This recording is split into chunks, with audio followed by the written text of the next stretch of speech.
What you see here is $10,000 on the table.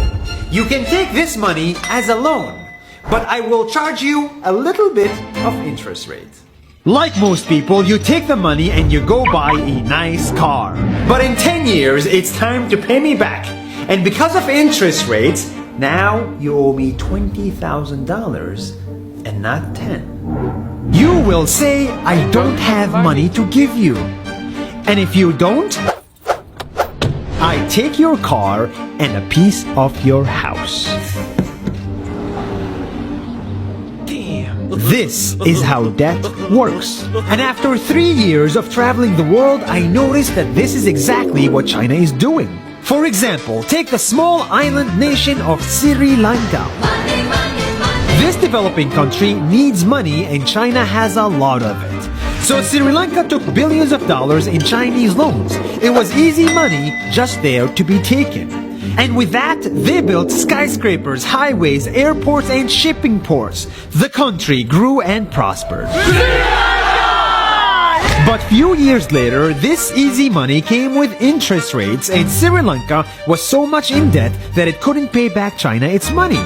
And the only way out was to give China control of what they had built.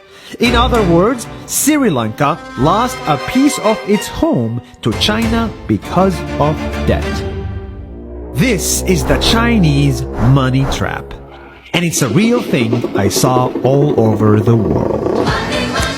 In Papua New Guinea, I saw $2 billion in loans given by the Chinese to build skyscrapers, infrastructures, and ports.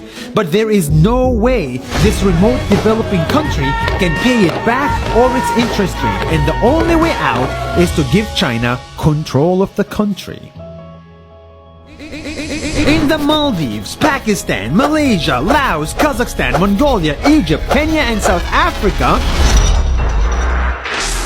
the same thing is happening, and many countries are struggling to pay back Chinese loans. If you look closely, all these infrastructure projects like highways, ports, and bridges connect to China through the sea or through the land to form something far bigger, far more powerful than just a bridge. A new Silk Road. The world is already made by China, and I think slowly it will be owned by China. Don't get me wrong, building bridges, ports, highways, and airports is a great thing for the people and the country, but they come at a very high cost.